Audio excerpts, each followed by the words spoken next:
네, 오늘 함께할 굿닥터 자리에 계십니다. 한국인의 발 건강 지킴이 이모세 원장님과 함께합니다. 안녕하세요. 네, 안녕하세요. 네, 원장님 반갑습니다. 네. 요즘에 뭐 걷기 열풍이어서 러닝용품도 굉장히 뜨겁더라고요. 네. 주변에서 뭐 새벽에 혹은 이제 밤늦게 뛰는 분들 굉장히 많이 볼 수가 있는데 네.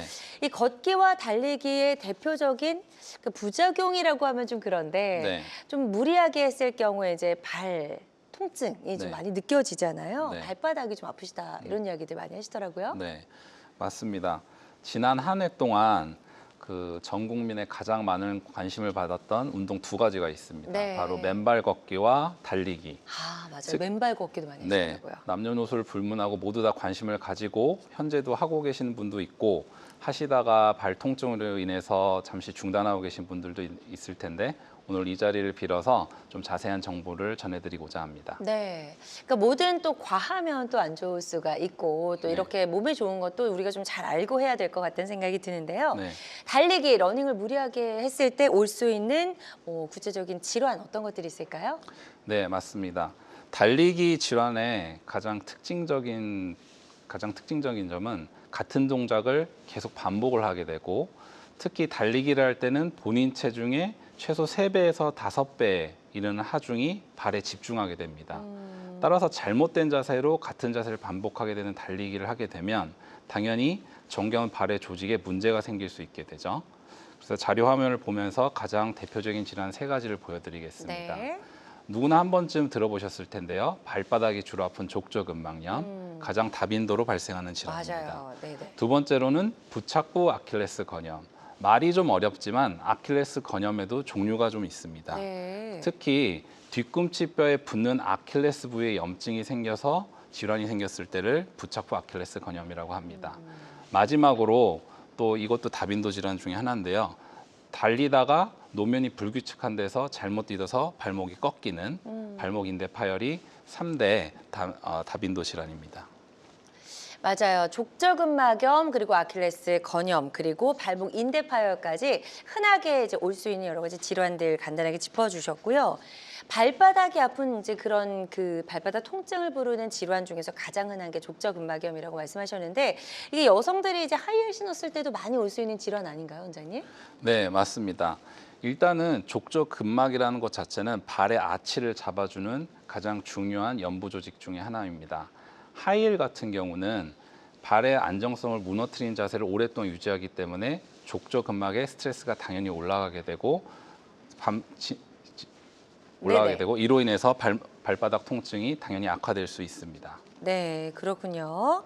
자, 이것도 그래프를 보면서 족저근막염 환자의 수가 얼마나 많이 이제 늘어날 수 있는지 한번 살펴보도록 하겠습니다. 최근에 많이 늘었다고 하셨거든요. 네, 네. 한번 자료를 같이 한번 네. 보시죠.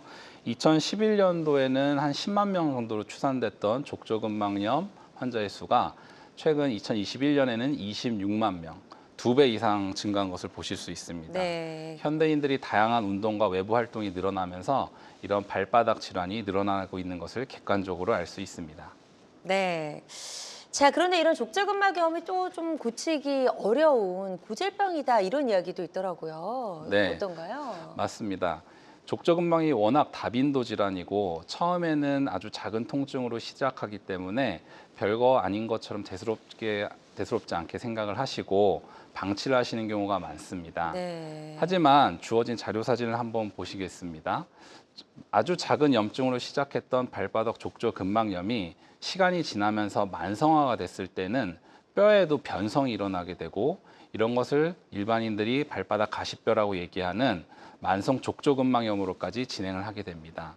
이런 상태가 되면 일상적인 보행에서 발을 디딜 때마다 통증이 발생하시기 때문에 일상생활 유지가 이제 불가능해질 정도로 악화가 됩니다. 네, 그렇군요. 지금 족저근막염이 있을 때와 이제 정상인의 발 엑스레이 사진 한번 비교해서 설명해 주셨고, 이 족저근막염이 있을 때 다른 발 질환과 조금 명확하게 좀 구별되는 또 다른 증상이 있을까요? 네, 족저근막염 진단을 위해서는 가장 일반적인 증상들을 한 번씩 되짚어 볼 필요가 있습니다. 네. 자료 화면을 한번 보시면서 설명을 드리겠습니다. 가장 특징적으로 족저근막염의 앞통 부위는 족저근막이 뒤꿈치뼈에 붙는 저 모식도에서 보시는 빨갛게 변한 그 지점입니다. 사람들이 뒤꿈치 통증, 발바닥 통증이라고 얘기했을 때 아킬레스 건염과 헷갈리실 수 있는데 족저근막염은 명확히 발바닥 쪽이 아픈 질환입니다.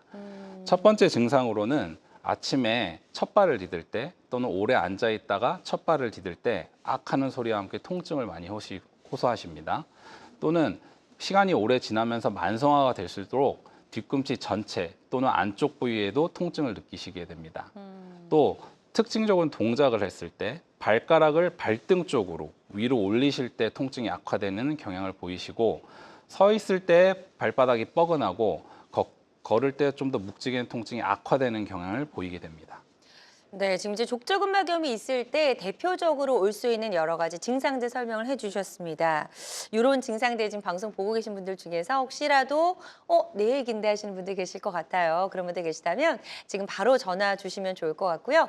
02-6677-0012번, 02-6677-0012번 상담 전화 활짝 열려 있으니까요. 이쪽으로 전화 주셔서 저희 이무세 원장님과 한번 상담을 받아보셔도 도움이 될 수 있을 것 같습니다. 그리고 이제 지금 이야기해 주신 이런 증상들이 있을 때에는 이제 우리가 병원에 가서 검사를 받게 될 텐데 어떤 검사들을 받아봐야 될까요? 네, 그래서 족저근막염은 연부 조직입니다. 따라서 만성화됐을 때는 아까 처음에 보여드렸던 발바닥 가시뼈가 자라면서 만성화가 됐구나 쉽게 알 수 있지만 초기에는 사실 일반적인 엑스레이 검사로 객관적으로 나타나진 않습니다. 그래서 이런 연부 조직 질환을 검사했을 때 가장 1차적으로 저희들이 사용하는 것이 초음파 검사입니다. 자료 사진을 한번 보시겠습니다. 이제 왼편에 보이시는 사진은 일반인 족저근막이 없으신 분들의 족저근막을 초음파로 촬영한 사진이고 평균적으로 저 노란색 화살표에서 보시는 것처럼 두께가 2mm를 넘지는 않습니다. 이제 우편에 보이시는 사진은 실제로 족저근막염이 발병하신 환자분들의 초음파 사진입니다. 화살표 길이를 보시면은 4mm 이상으로 두꺼워져 있고 정상인들에 비해서 확연히 두꺼워지고 까맣게 변해 있는 것을 보실 수 있습니다. 이것이 대표적인 족저근막염 환자의 초음파 소견입니다. 네, 초음파 사진 봤을 때는 이제 확연하게 좀 다른 네. 걸 저희가 볼 수가 있고요. 네. 지금 보시는 그림, 이제 사진은 MRI 사진이네요. 네, 맞습니다. 네. 또 증상이 아주 심하시고 또 외상의 그 히스토리가 있으신 분들 같은 경우에는 저희가 좀 더 정밀한 MRI 검사까지 진행을 하게 됩니다. 왼편을 보시면은 정상인 분들의 MRI 족저근막염 부위를 화살표로 표시해 놨습니다. 보시는 바와 같이 얇은 까만색 실처럼 깔끔하게 뒤꿈치뼈에 붙어 있는 것을 확인하실 수 있습니다. 네네. 오른쪽 사진은 이제 실제로 족저근막염 환자분들로 치료를 받기 전에 찍은 MRI 사진입니다. 보시면은 뒤꿈치뼈에 붙는 족저근막 자체가 매우 두꺼워져 있고 뼈 주위도 하얗게 음영이 염증으로 인해서 변성이 되어 있는 것을 확인하실 수 있습니다. 그렇군요. 자, 그래서 일단은 뭐 초음파 사진을 찍어보기도 하고 MRI 사진을 찍어보고 저희가 이제 족저근막염이 있다 아니다 이렇게 진단을 받기도 한다고 설명을 들어봤습니다. 네, 이무세 원장님과 함께하고 있습니다. 무심코 넘겼다가 무릎, 허리, 골반 등의 또 2차적인 질환을 불러일으킬 수 있는 발에 일어나는 여러 가지 질환들 살펴보고 있고요. 치료법도 알아보도록 하겠습니다. 혹시라도 지금 방송 보고 계신 분들 중에서 발바닥이나 발 뒤꿈치 등에 이제 통증이 있어서 조금 힘든 분들 계시다면 병원에 가시기 전에 한번 전화 주셔서 상담을 받아보셔도 도움이 될 수 있을 것 같고요. 02-6677-0012번, 02-6677-0012번으로 전화 주시면 저희가 이모세 원장님과 상담 받아보실 수 있도록 연결을 해드리도록 하겠습니다. 자, 지금 많은 분들이 전화 상담에 참여를 해주고 계십니다. 전화 접수 상황 잠시 살펴보도록 할게요. 40대 남성분이 전화를 주셨어요. 직장인이라고 하셨고 운동 후에 발바닥 통증이 있다라고 하셨습니다. 특히나 발 뒤꿈치가 얼얼합니다라고 하셨는데요. 이제 아직 진통제 정도만 드셨고 병원은 가시지 않은 것 같거든요. 어떻게 하는 게 좋을까요? 네, 지금 의뢰해 주신 분은 가장 흔한 그 족저근막염 초기 증상으로 내원하셨을 때 말씀하신 내용입니다. 보통 안 하던 운동을 시작하고 나서 발병을 하게 되고 발 뒤꿈치가 얼얼하다고 표현을 하십니다. 초기 치료로 진통소염제 복용은 적절한 그 치료를 시작하신 것 같은데 여기서 한 가지 간과하면 안 될 점이 반드시 족저근막염이라고 확진할 수 없다는 겁니다. 네. 네, 운동을 즐기시는 분들 중에는 뒤꿈치뼈에도 스트레스성 골절 같은 진단이 나오는 경우도 있기 때문에 네. 반드시 가까운 정형외과 의원에 방문을 하셔서 최소한 엑스레이를 찍어서 골절이라든가 다른 조직에 이상이 없는지를 먼저 확인하시는 것이 좋을 것 같습니다. 네, 좋습니다. 일단 발바닥 통증만으로는 족저근막염이다라고 확정할 수는 없지만 일단 병원에 가셔서 한번 검사를 받아보시는 게 좋겠다라고 말씀하셨으니까요. 치료 시기 또 놓치지 마시고 지금 빨리 병원에 가셔서 전문의와 상담을 받아보셨으면 좋겠습니다. 또 이제 다음 사람 만나보도록 하겠습니다. 이번에는 60대 남성분이 전화를 주셨고요. 아침에 침대에서 내려올 때 발이 찢어질 것처럼 아픕니다라고 하셨어요. 이제 깔창 정도로 착용하고 계시다라고 하셨는데 병원은 가시지 않은 것 같습니다. 아, 네. 아침에 일어나서 첫 발을 디딜 때 통증이 안 좋다고 하셨잖아요. 그렇죠? 네. 네. 지금 사례자분은 제가 방금 말씀드렸던 족저근막염의 4대 증상 중에 첫 번째 증상, 오래 앉아 있거나 아니면 아침에 일어나서 첫 발 디딜 때 생기는 통증의 전형적인 증상을 가지고 계십니다. 치료를 본인이 아마 자가 깔창으로 치료를 시작하신 것 같은데 깔창 치료는 도움이 되실 수 있습니다. 발바닥의 압력을 조금 더 균등하게 맞추면서 족저근막염이 있는 부위의 압력을 감소시키기 때문에 도움이 될 수 있습니다. 네. 하지만 제가 궁금한 것은 이제 이완 시기가 중요한 것 같습니다. 통증이 만약에 6주나 2달 이상 지속된다면은 반드시 정형외과 전문의의 진료를 한번 받아보시고 단순한 족저근막염인지 아니면 다른 동반 질환을 갖고 있으신지 그 외에 다른 치료를 부가적으로 하실 수 있는지를 확인해 보시는 것이 좋을 것 같습니다.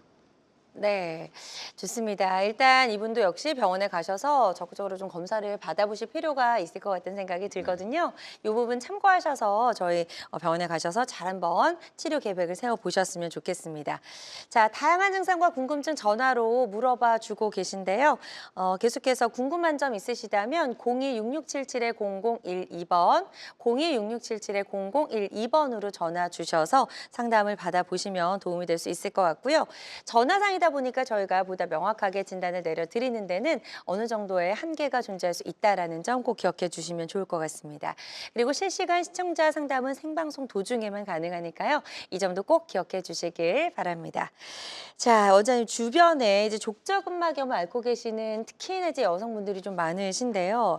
적극적으로 이걸 치료하시는 분은 또 드문 것 같은 생각이 들었어요. 그 네. 이유가 뭘까요? 네, 정말 흔하죠. 그런데 이 이족 보행을 하는 인간은 항상 걷는 생활에 익숙하다 보니까 많이 걸었으니까 당연히 아프겠지. 운동을 했으니까 조금 아프겠지. 이런 식으로 대수롭지 않게 생각하는 경향들이 있는 것 같습니다. 맞아요. 네. 하지만 이제 단순한 염증 같은 질환은 대개의 경우 2주에서 4주 내 해소가 되지만 족저근막염 같은 질환으로 발전했을 경우에는 그 짧은 기간 내에 해결이 되지 않고 만성적으로 진행하는 경향이 있기 때문에 증상이 오래 지속된다고 판단이 되시면 반드시 정형외과 전문의의 진료가 필요할 것 같습니다. 네.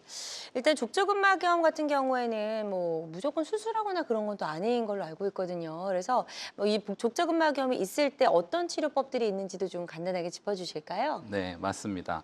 사실 족저근막염은 대부분의 경우 비수술적인 치료, 보존적인 치료로 충분히 잘 나으실 수 있습니다.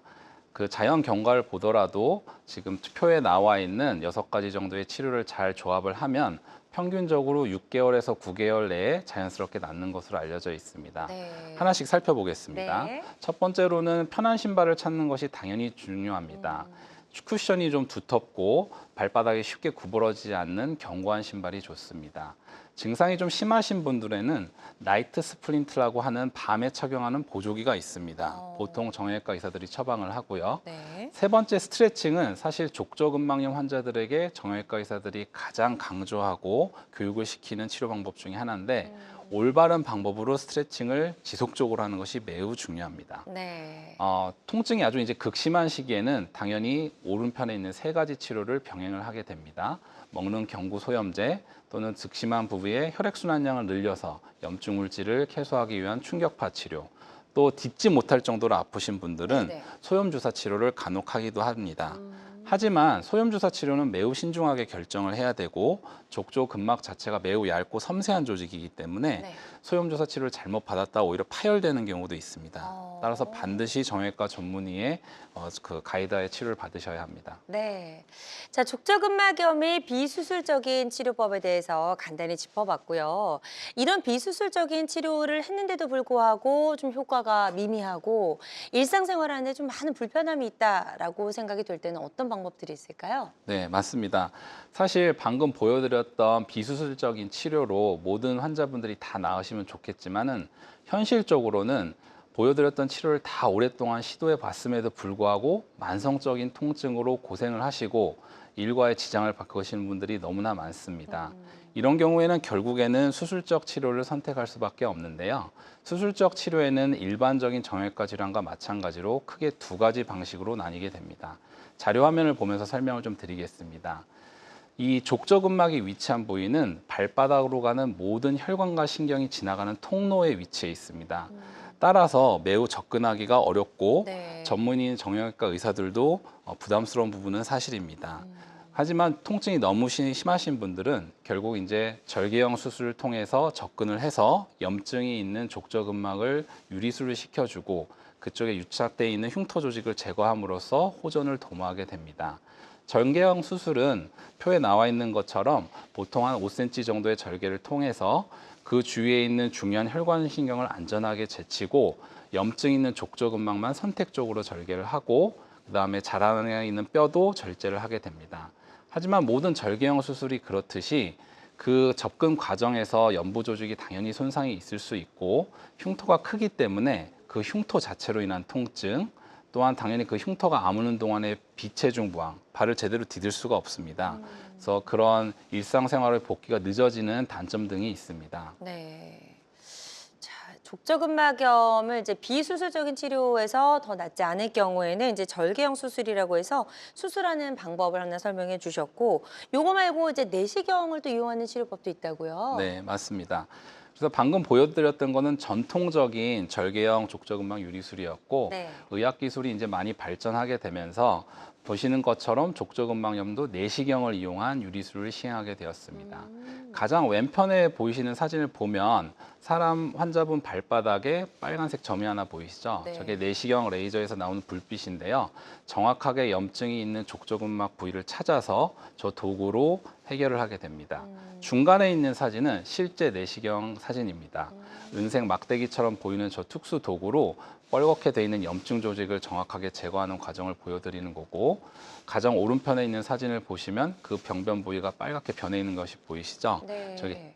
저게 바로 내시경으로 그 부위를 정확하게 타겟했을 때의 모습입니다. 가장 특징적인 것은 저 사진에서 보시는 것처럼 큰 절개가 없고 보통 기구가 들어가는 한 4mm 정도의 구멍으로 모든 치료가 이루어지기 때문에 환자분들이 수술을 겪어야 되는 고통과 회복 기간을 단축시킬 수 있습니다. 네.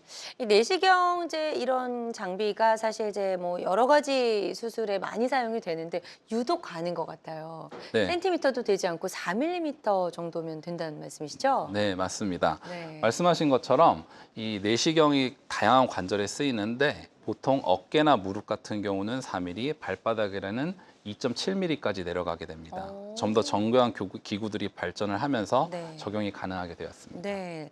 자, 그럼 실제로 이 내시경 유리술을 시행했을 때 모습이 어떤지 저희가 내시경 사진 한번 확인해 보도록 할게요. 네. 네. 그래서 지금 보여드리는 사진은 실제 이해를 돕기 위해서 환자분의 내시경 사진을 가지고 와봤습니다. 왼쪽에 보이는 사진에서 노란색 화살표를 보시면 뼈와 족저근막이 이어지는 경계 부위입니다. 빨갛게 실선처럼 변해 있는 것이 보이실 텐데요. 네네. 저 부분이 통증의 원인이 됩니다. 아. 내시경으로 저 부분을 정확하게 확인을 하고 그 부위를 아까 보여드렸던 은색 막대기 도구로 정확히 제거를 하게 됩니다. 네. 수술 후 사진, 오른편 사진을 한번 보시겠습니다. 네. 보시면 저 빨간색 라인 자체가 없어졌고 족저근막도 약 5mm 유리술을 시킴으로써 늘어난 상태를 확인하실 수 있습니다. 그렇군요. 그래서 수술 전과 후의 모습 이렇게 비교해서 설명해 주셨고 네. 이 MRI 찍었을 때는 또 어떻게 달라졌는지 한번 비교해 보도록 할게요. 사실 방금 보여드렸던 내시경 사진은 구조 자체가 전문가가 아니면 이해가 어려우실 수 있는데 네. 오히려 이 MRI 사진은 이해가 쉬우실 수 있습니다. 요거 이제 발 모양 그대로 저희가 네. 옆에서 보는 거죠? 상상을 해보시면은 네. 발바닥 모양이 그대로 있고 옆에서 보셨다고 생각을 하시면 될 것 같습니다. 노란색 동그라미가 돼 있는 부분이 수술을 받기 전 족저근막이 두꺼워져 있고 염증 변화가 있는 모습을 보여주고 있습니다. 네. 오른쪽 수술 이후에 찍은 MRI를 보시면 그 부위 자체가 하얗게 변해 있고 병변 부위가 정확히 선택적으로 절제가 되어서 늘어나 있는 모습을 확인하실 수 있습니다. 그렇군요. 그래서 염증이 완전히 제거된 모습까지 저희가 확인해 볼 수가 있었습니다. 아무래도 이제 크게 절개하는 수술보다는 당연히 회복 기간은 짧을 수밖에 없을 것 같아요. 네, 맞습니다. 뭐 바늘로 찔리느냐 아니면 칼로 베이느냐 그런 차이와 제가 항상 비교를 하는데요. 표를 한번 보여드리겠습니다. 네. 이런 내시경을 이용한 족저근막 유리술은 기존의 절개형 수술에 비해서 당연히 절개 없이 염증을 제거하기 때문에 불필요한 조직 손상이 거의 없습니다. 따라서 환자분들이 느끼시는 통증, 보행 속도, 일상으로의 회복이 훨씬 빠르게 됩니다. 좋습니다. 내시경 유리술이 가지고 있는 여러 가지 특징들 저희가 짚어봤습니다. 환자들마다 치료 효과는 조금씩 다를 수가 있겠고요. 어떤 치료든 치료 방법을 결정하기 전에 반드시 신중을 기해야 한다는 점 꼭 기억해 주시면 좋을 것 같습니다. 자, 저희 지금 이제 족저근막염에 대한 이야기까지 나눠보고 있고요. 오늘 이 시간 발과 발 건강과 관련된 여러 가지 고민과 궁금증 해결해 보고 있습니다. 방송 보고 계신 분들 중에서 발바닥이나 혹은 뭐 발 쪽의 통증 때문에 힘든 시간을 보내고 계신 분들도 좋고요. 여러 가지 발바닥 관련해서 질환이나 이런 고민들 있는 분들은요. 상담 전화 주시면 이모세 원장님과 상담을 받으실 수 있도록 연결을 도와드리고요. 02-6677-0012번, 02-6677-0012번으로 전화 주시면 되겠습니다. 자, 지금 이제 전화 계속해서 많이 주고 계시고요. 문자로 사연을 접수해 주신 분들 계셔서 한번 만나보도록 하겠습니다. 30대 여성분이시고 직장인이라고 하셨어요. 발목이 덜렁거리고 자주 접질립니다라고 하셨고 발등도 좀 아프다라고 사연을 남겨주셨네요. 아직 병원에 가시지는 않은 것 같고 찜질 정도 좀 받고 계시다고 하셨습니다. 네. 어떻게 하는 게 좋을까요? 네, 30대 여성분이라고 하셨는데 30대 여성이면 제가 유추해 봤을 땐 사회활동도 많으시고 운동도 그쵸. 많이 즐기실 것 같습니다. 네. 그런데 벌써 이제 발목이 덜렁거린다는 느낌을 본인 느낄 정도면은 인대 손상을 무조건 의심을 해봐야 됩니다. 네. 그런데 그 근본적인 원인이 족저근막염과 같은 발바닥 통증이 있을 때 지면을 제대로 딛지 못하기 때문에 발목을 자주 삐게 돼서 그래서 덜렁거리는 경우도 있고 그런 족저근막염 없이도 발목 인대 손상이나 아니면 발목 연골 손상으로 인해서도 저런 증상이 나타날 수 있습니다. 네. 따라서 일단은 명확한 원인을 먼저 찾으시는 것이 매우 중요하겠고 그 과정에서는 기본적인 엑스레이 검사와 족저근막 상태를 초음파로 한번 확인해 보시는 것을 추천을 드립니다. 네. 역시 이제 병원에 가셔서 정밀한 검사를 받아보시는 게 네. 좋을 것 같다는 말씀해 주셨고요. 계속해서 상담 전화는 활짝 열어놓도록 하겠습니다. 02-6677-0012번으로 전화 주시면 되겠습니다. 또 다음 또 사연을 남겨주신 분 계셔서 또 만나보도록 할게요. 50대 여성분이시고요. 구두를 오래 신는 직업인데 발바닥 앞쪽에 신경통이 심하고 뼈가 튀어나와서 좀 발 모양이 변형이 됐다라고 하셨어요. 치료는 이제 교정기를 착용하는 정도만 지금 하고 계시다고 하셨는데 이분은 조금 치료가 필요하실 것 같아요. 더 적극적인. 네. 지금 50대 여성분인데 네. 사실 오늘 지금 문의 주신 분은 저희가 이전 시간에 준비해 드렸던 앞쪽 발바닥에 생기는 발가락 변형 질환인 무지해반증일 가능성이 높은 것 같습니다. 그런 것 같아요. 네. 네. 특히 이제 뼈가 튀어나와 있고 앞발바닥에 신경통도 있으시다 그랬는데 변형이 오래됐을 때는 주위에 지나가는 신경에도 손상이 와서 지간신경종이라고 하는 발바닥이 찌릿찌릿한 통증도 같이 오실 수가 있습니다. 네. 이런 경우에 정확한 변형 정도를 엑스레이로 확인을 하게 되고 무지해반증 같은 경우에는 보존적인 치료로 근치적으로 교정을 할 수는 없습니다. 물론 교정기를 통해서 간접적인 스트레칭으로 증상 호전을 유도해 볼 수 있지만 구두를 특히 많이 신는다고 하면 지속적으로 자극을 느끼시고 통증을 느끼실 가능성이 높기 때문에 만성적으로 증상이 지속됐다면 결국 수술적인 치료가 필요할 가능성이 높고요. 이전 시간에 말씀드렸듯이 최근에는 최소 침습, 4세대 테크닉과 같은 부담감을 줄인 치료 방법도 있기 때문에 네. 한 번쯤 고려해 보시는 것을 추천해 드립니다. 네, 좋습니다. 일단 오늘 저희가 이야기하는 질환보다는 무주해반증일 확률이 조금 더 높아 보인다라고 설명해 주셨으니까요. 이것도 적극적으로 한번 병원에 가보시고 치료 계획 잘 세워보셨으면 좋겠습니다. 계속해서 건강 상담 전화 말짝 열어놓을게요. 02-6677-0012번, 02-6677-0012번으로 전화 주시면 되겠습니다. 여러분은 지금 우리 가족 건강 지킴이 굿닥터와 함께하는 건강 매거진 시청하고 계십니다. 알쏭달쏭 건강상식 고민하지 마세요. 건강 매거진 굿닥터가 1대1로 상담해 드립니다. 02-6677-0012번으로 문의하시면 되는데요. 생방송이 진행되는 동안에만 굿닥터와 상담을 도와드리니까요. 02-6677-0012번으로 지금 바로 전화 주세요. 유튜브에서 실시간 방송 시청과 다시 보기 시청이 가능합니다. 유튜브에서 건강의 환경을 검색하시면 되는데요. 알짜 건강정보 본방송도, 아쉽게 놓친 다시 보기 방송도 이제 유튜브에서 즐겨보세요. 유튜브 검색창 건강엔 환경입니다.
네, 다양한 의료 정보와 함께 방송이 진행되는 동안 건강 상담도 가능한 시간입니다. 건강 매거진은 유튜브에서 다시 보기 가능하고요. 유튜브에서 건강엔 한경, 건강엔 한경 검색하시면 되겠습니다.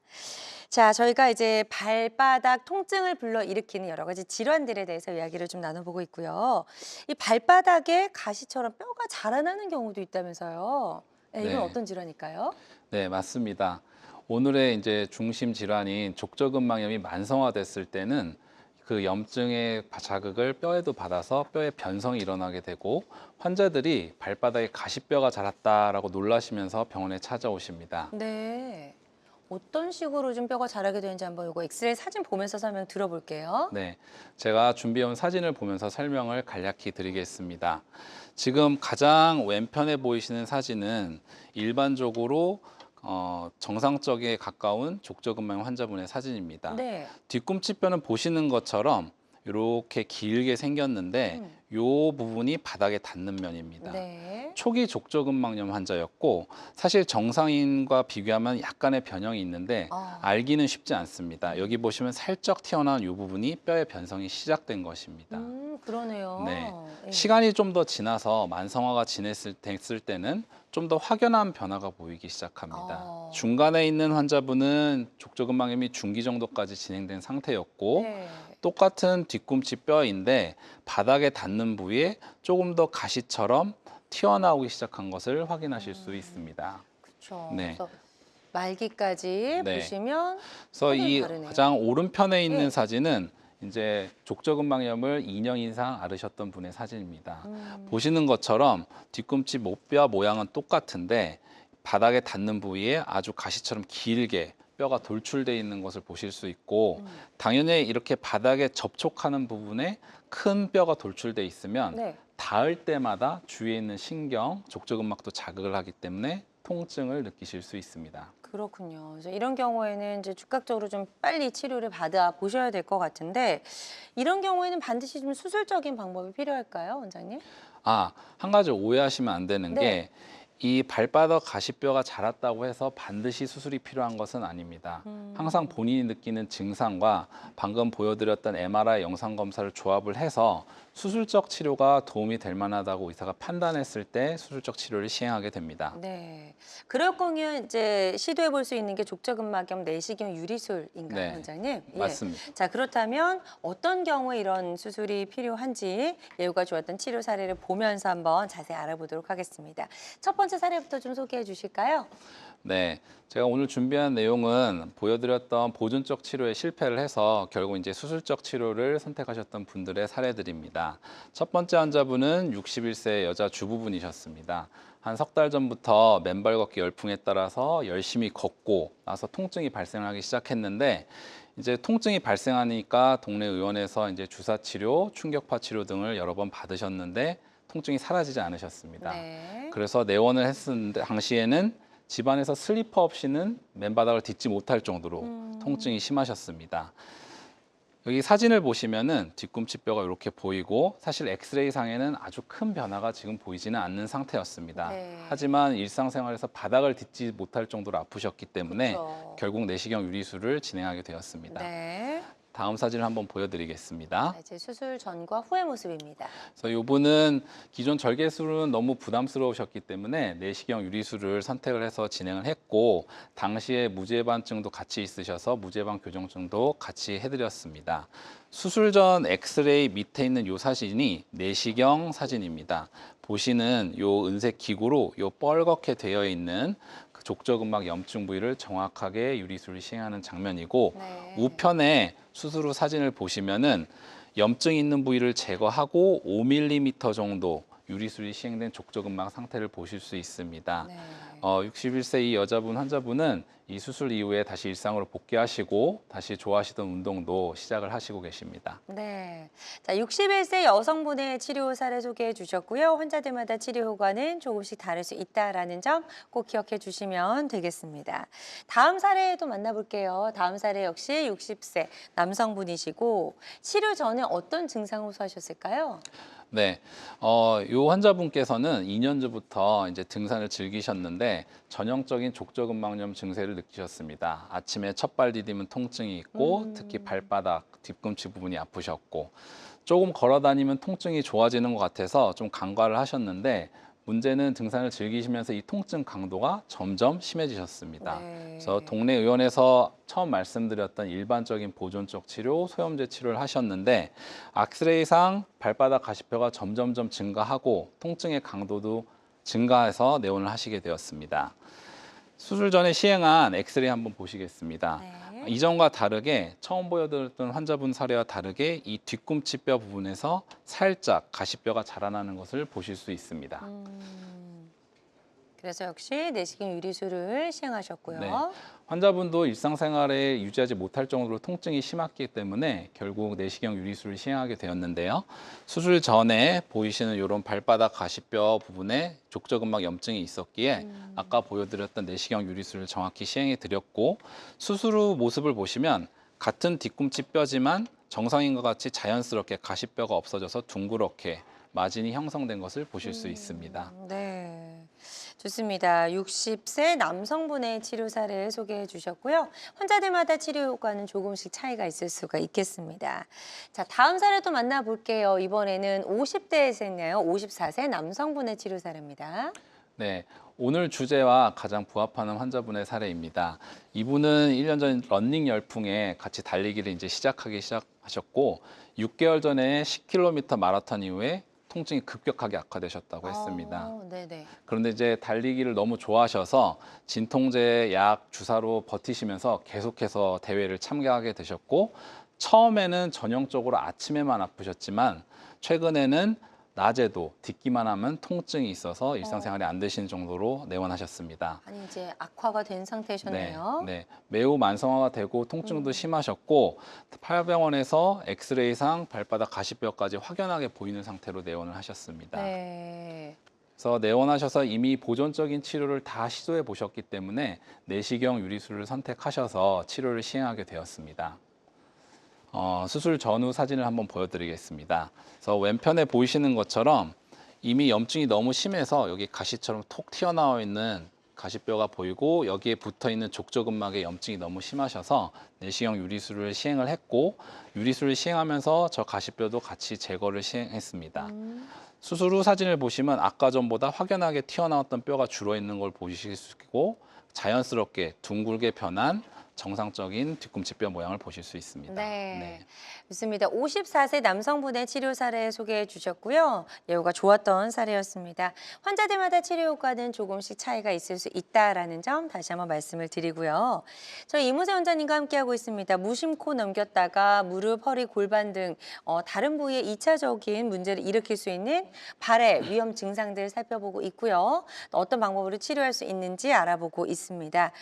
궁금한 점 생기셨다면 병원에 가시기 전에 한번 전화 주셔서 상담을 받아보시면 도움이 될 수 있을 것 같은데요. 02-6677-0012번, 02-6677-0012번 상담 전화 활짝 열려 있습니다. 직접 전화 연결이 좀 부담스럽다 하시는 분들은 사연만 남겨주셔도 저희가 상담 도와드리니까요. 부담 갖지 마시고 편안한 마음으로 전화 주시면 될 것 같아요. 그리고 실시간 시청자 상담은 생방송 도중에만 가능하니까요. 이 점도 꼭 기억해 주시기 바랍니다. 자, 저희 치료 사례 만나보고 있고요. 계속해서 하나 더 만나보도록 하겠습니다. 69세 여성분이신데 하이힐을 즐겨 신는다고 하셨어요. 네, 아까 네. 말씀 주셨던 하이힐을 즐겨 신는 경우인데요. 이분께서는 젊은 시절에 정말로 하이힐을 매일같이 신으셨다고 합니다. 그래서 젊은 시절부터 발바닥이 아팠다, 안 아팠다. 제가 유추하기로는 족저근막이 왔다, 사라졌다 하셨던 과정을 반복하셨을 것 같고 네. 60대 중반부터는 발바닥 통증이 점점 악화됐고 다른 분들과 마찬가지로 처음에는 아침에만 아팠다가 최근에는 하루 종일 아픈 정도로 만성화가 되셔서 오셨습니다. 이분 역시 집안에선 슬리퍼 없이 발을 디딜지 못할 정도로 통증이 심하신 상태였는데요. 수술 전에 시행한 엑스레이를 한번 보시겠습니다. 뒤꿈치뼈에서 발바닥이 닿는 부위에 보시면 확연하게 돌출된 가시뼈가 이미 생성되어 있는 것을 보실 수 있고 이분도 이미 충격파와 주사치료, 먹는 약을 몇 년씩 시도를 해봤지만 전혀 호전이 없으셔서 결국에는 내시경 유리술을 선택을 하셨습니다. 네, 마치 갈고리처럼 저렇게 뼈가 자란 모습 확인해 보셨고요. 네. 이게 이제 MRI 사진입니다. 네. 엑스레이인가요? 엑스레이 네. 사진인데요. 이제 수술 전에 보시면 방금 보셨던 것처럼 뒤꿈치뼈에 확연하게 돌출된 가시뼈가 보이고 이걸로 인해 통증이 있으셨고 이분 역시 수술 당시 이제 동반돼 있던 무지해반증까지 같이 치료를 원하셔서 동시에 네. 교정을 해드렸습니다. 수술 후 엑스레이를 보시면 뒤꿈치뼈에서 발바닥이 닿는 부위에 아까 돌출되었던 가시뼈 자체가 완전히 사라지고 자연스럽게 둥근 마진이 형성된 것을 확인하실 수 있습니다. 네, 수술 전과 후의 모습 엑스레이 사진으로 비교해 보셨고요. 환자들마다 치료 효과는 조금씩 다를 수가 있겠습니다. 이런 내시경 유리술을 받고 나서 언제부터 이제 일상생활을 우리가 좀 돌아갈 수 있을지 많이들 궁금해하시는 것 같아요. 언제부터 걸을 수 있나요, 원장님? 네, 환자분들이 가장 많이 하시는 질문 중에 하나입니다. 언제부터 디딜 수 있고 언제부터 일상생활이 가능하냐. 네. 내시경 유리술의 가장 큰 장점이라고 할 수 있습니다. 긴 절개가 없기 때문에 상처에 대한 부담이 적고 통증이 적기 때문에 사실 수술 당일 그 다음 날부터도 목발 없이 대부분 보행을 하시고요. 상처 자체가 아무는 데는 누구나 2주 정도 시간이 걸리게 됩니다. 네. 제가 동영상을 한번 같이 보여드릴 텐데요. 방금 보이시는 동영상은 수술 후 2주차 때 환자분이 찍어 보내주신 영상입니다. 보시는 것처럼 자연스럽게 발목을 다 움직일 수 있고 수술 부위는 저 동영상에서 보시면 뒤꿈치 부위에 까만색 점을 하나 보이시죠? 그러네요. 네, 저 구멍으로 이제 시술이 이루어졌던 사례입니다. 대부분의 경우 한 달 반 정도는 발바닥이 수술 자체로 인한 통증이 있을 수 있지만 견디실 만한 정도라고 얘기를 하고 네. 일상적인 생활은 무리 없이 다 진행하고 계십니다. 그렇군요. 자, 예후가 좋았던 그런 사례 소개해 주셨고요. 환자들마다 치료 효과는 조금씩 차이가 있을 수가 있겠습니다. 그리고 어떤 치료든 치료 방법을 결정하기 전에 반드시 신중을 기해야 한다는 점 꼭 기억해 주시기 바랍니다. 자, 저희 이무세 원장님과 함께하고 있습니다. 발바닥 통증을 일으키는 여러 가지 질환들 알아보고 있고요. 방송 보시면서 궁금한 점 있는 분들은 상담 전화 주시기 바랍니다. 02-6677-0012번, 02-6677-0012번 상담 전화 전화 활짝 열려 있습니다. 지금 이제 40대 또 분이 문자로 사연을 남겨주셨거든요. 네. 사연을 한번 만나보도록 하겠습니다. 네. 남성분이시고요. 오래 앉아 있다가 움직이면 발바닥이 담에 걸린 것처럼 뻐근의 치료법이 궁금합니다라고 하셨고 파스 정도 이제 시도를 해보신 적이 있는 것 같습니다. 네. 발바닥이 담에 걸린 것처럼 뻐근한 거는 뭐죠? 네. 네. 그 표현이 좀 애매하시긴 하신데 네. 실제로 환자분들은 저렇게 표현하시는 경우가 많습니다.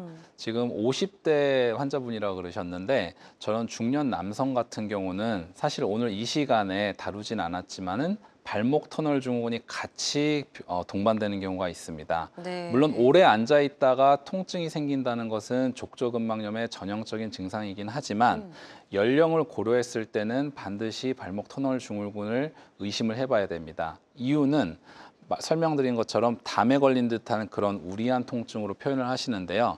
이런 것은 신경성 통증일 가능성이 높기 때문입니다. 따라서 반드시 그런 족저근막염과 발목 터널 증후군을 동시에 감별 질환이 필요할 것 같습니다. 네. 자, 40대 남성분의 사연 만나봤고요. 지금 상담해 주신 내용 바탕으로 치료 계획 잘 세워보셨으면 좋겠습니다. 또 다른 분이 또 사연을 남겨주셔서요. 만나보도록 할게요. 역시 40대 남성분이시고요. 평발인데 얼마 전부터 복숭아뼈 쪽에 붓고 찌릿한 통증이 있어서 고민입니다라고 하셨어요. 역시 이제 가장 먼저 파스 치료 많이 해보고 계신 것 같은데요. 네. 아직 병원은 가지 않으셨고요. 네. 어떻게 하는 게 좋을까요, 원장님? 네, 평발 있으신 분들이 보통 발바닥 아치를 통증을 호소하시는데 그와 더불어 사례자분처럼 복숭아뼈 쪽으로 아파하시는 경우도 상당히 많습니다. 그 이유는 평발 변형이 됐을 때 복숭아뼈 주위로 뼈의 충돌이 자주 일어나게 되는데 체중 부하했을 때 그 충돌 부에 염증이 생기면서 통증을 호소하시게 됩니다. 평발의 치료는 그 변형 정도에 따라서 되게 다양합니다. 일반적인 소염제부터 교정 깔창, 아주 심한 경우에는 결국 수술로까지 이어지기 때문에 네. 일단은 본인이 어느 정도 평발이 심한지 기본적인 엑스레이와 정형외과 의사의 도움을 받으시는 것이 좋을 것 같습니다. 네, 좋습니다. 상담 아주 자세하게 잘 해주셨거든요. 이 부분 참고하셔서 치료 계획 잘 세워보셨으면 좋겠습니다. 계속해서 건강 상담 전화 활짝 열어놓도록 할게요. 02-6677-0012번, 02-6677-0012번으로 전화 주시면 되겠습니다. 전화상으로는 이제 어느 정도 명확하게 진단을 내려드리는데 한계가 존재할 수 있다는 점 말씀을 드리고요. 가까운 병원에 내원하셔서 전문의 정확한 진료 후에 치료를 시작해 보셨으면 좋겠습니다. 그리고 실시간 시청자 상담은 생방송 도중에만 가능하니까요. 이 점도 꼭 기억해 주시기 바랍니다. 자, 이제 원장님 달리기나 걷기 후에 이제 발바닥이 아픈 거 저희가 좀 살펴봤고 발 뒤꿈치가 아파요라고 하시는 분들도 계시거든요. 이건 또 어떤 것 때문에 그럴까요? 네. 그래서 오늘 준비한 두 번째 질환입니다. 족저근막염 다음으로 가장 흔한 질환이고 부착부 아킬레스 건염이라는 질환입니다. 모식도를 한번 보면서 설명을 드리겠습니다. 걷기나 달리기를 많이 하시는 분들은 뛸 때 당연히 아킬레스건에 문제가 생길 수 있습니다. 근데 아킬레스건은 이렇게 긴 힘줄이고 이 중에서 어느 부위에도 염증이 생길 수 있는데 특히 부착부 아킬레스 건염이라는 것은 뒤꿈치뼈에 붙는 부위에 심한 염증이 생기는 것을 부착부 아킬레스 건염이라고 합니다. 한번 MRI 사진도 설명을 드리겠습니다. 이곳이 실제로 부착부 아킬레스 건염으로 내원을 해서 MRI를 찍으셨던 분인데 이 뼈가 뒤꿈치 뼈입니다. 네. 보시면 위에서 아래로 까만색 선이 내려오는데 이것이 아킬레스건인데 정상적인 아킬레스건은 여기 보시는 것처럼 까맣고 얄쌍하게 내려오게 됩니다. 하지만 부착부 아킬레스건염이 발생한 부위는 이 위쪽 부분에 비해서 확연하게 두꺼워져 있고 안쪽에도 하얗게 염증 물질이 찬 것을 확인하실 수 있습니다. 네. 자, 최근에 한 먹방 유튜버가 이제 아킬레스 건염에 걸려서 걷지도 못한다라는 이런 소식이 좀 들려왔어요. 네. 같은 질환인 거죠? 네, 맞습니다. 저도 그것을 인터넷에서 봤는데요. 실제로 부착부 아킬레스 건염이 발병하게 되면 단 한 발짝도 못 움직일 정도로 통증이 심하다고 하십니다. 일상생활에 많은 제약을 일으키게 되고 그래서 병원을 바로 찾게 되시는데 그 병기에 따라서 치료 방법이 상당히 달라지게 됩니다. 자, 그래서 어떨 때 우리가 아킬레스 건염을 좀 의심을 해봐야 되는지 이 상황을 한번 살펴보도록 하겠습니다. 네, 그래서 부착부 아킬레스 건염의 일반적인 증상을 하나씩 짚어드리겠습니다. 심한 운동이나 활동 후 뒤꿈치가 아프다. 하지만 여기서 주의할 점은 뒤꿈치가 아킬레스건이 붙는 딱딱한 부위입니다. 두 번째로 뒤꿈치 위 아킬레스건 주변이 붓고 열감이 느껴진다.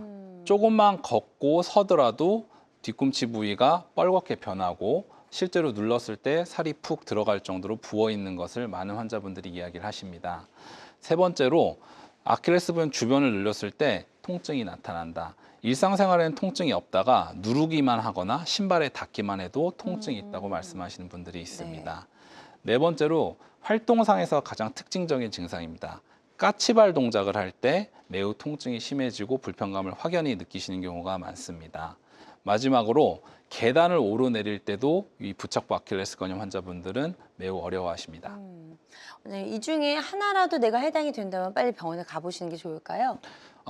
물론 사실 무리한 운동을 하고 나서도 당연히 이런 증상이 생길 수 있는데 가장 중요한 것은 제가 언급드렸던 이런 증상들이 2주 이상 지속된다면 그것은 반드시 진찰이 필요할 것 같습니다. 네, 그래서 이런 증상들이 2주 후에도 사라지지 않고 계속해서 좀 날 괴롭힌다면 빨리 병원에 가셔서 한번 적극적으로 검사를 받아보시는 게 좋을 것 같습니다.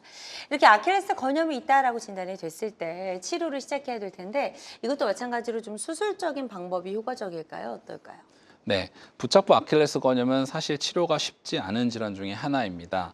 왜냐하면 보존적인 치료를 하더라도 쉽게 낫지 않기 때문인데 보존적 치료로 낫지 않을 때는 말씀드렸던 족저근막염과 마찬가지로 수술적 치료를 선택하실 수밖에 없습니다. 네. 자, 그렇다면 실제로 이제 수술을 했던 사례 가지고 오셨거든요. 그거 한번 만나보도록 하겠습니다. 네. 37세 남성분이시고 조깅 경력이 5년 이상 되셨네요. 네. 네. 네, 실제로 뒤꿈치 통증이 심해서 내원하셨던 환자분인데 환자분은 축구도 좋아하시고 달리기도 좋아하셨던 분입니다. 어느 순간부터 뒤꿈치 통증이 발생하셔서 처음에 병원에서는 족저근막염이라는 진단만 듣고 거기에 대한 치료만 유지를 하셨습니다. 네, 시간이 지날수록 그 통증 부위가 넓어지고 점점 올라오는 느낌을 말씀하셨고 나중에는 운동화 뒤축에 닿는 그 부분 통증이 제일 심하다고 말씀을 하셨습니다. 내원하셨을 때 찍은 엑스레이인데 보시면은 환자분 특징적으로 뒤꿈치 뼈와 아킬레스건 음영이 닿는 요부에 삼각형 모양으로 약간 돌출된 것을 확인하실 수 있습니다. 또한 특징적으로 타고나시기를 흔히 정형외과 의사들이 얘기하는 요족 변형, 발바닥 아치가 매우 높은 경우입니다. 네. 그런 변형도 선천적으로 동반돼 있어서 염증이 매우 심하셨고 보존적 치료를 충분히 했는데도 효과가 없으셨기 때문에 결국 수술적 치료를 시행을 하게 됐습니다. 네. 그래서 수술 전후 사진을 한번 보여드리겠습니다. 이 수술 전에 요 보셨던 요 삼각형으로 튀어나온 요 부분이 아킬레스 부착부에 염증을 일으켰기 때문에 이 부분이 더 이상 자극을 받지 않도록 교정술을 시행을 하였습니다. 이 역시 아까 보여드렸던 내시경은 사용하지 않지만 최소 침습 테크닉으로 뼈의 변형을 교정을 함으로써 더 이상 아킬레스건과 뒤꿈치 뼈가 닿지 않도록 만들어 드렸습니다. 네. 수술 후 엑스레이를 보시면은 요 동그랗게 그 닿는 부위가 변한 것을 보실 수 있고 더 이상 아킬레스 건염 운영 부위가 닿지 않는 것을 확인하실 수 있습니다. 네. 환자분은 회복하시고 나서는 원래 하시던 축구를 다시 시작하고 계십니다. 네. 그래도 조심하셔야겠죠. 네. 네, 상처하지 않도록. 네. 자, 이렇게 해서 예후가 좋았던 37세 남성분의 치료 사례까지 저희가 만나봤고요. 환자들마다 치료 효과는 조금씩 다를 수가 있겠습니다. 원장님 이야기를 나눠보다 보니까 벌써 이제 좀 마무리해 볼 시간이 됐습니다. 그래서 오늘 다양한 발바닥 통증을 일으키는 여러 가지 질환들 그리고 치료법 살펴봤는데요. 이런 치료를 앞둔 환자분들이 반드시 알아야 할 주의사항이 있다면 어떤 게 있을까요? 네, 오늘 대표적으로 족저근막염과 부착부 아킬레스 건염에 대한 설명을 드렸는데 발바닥에 가시뼈가 자라는 만성 족저근막염이라고 반드시 수술이 필요한 것은 아닙니다.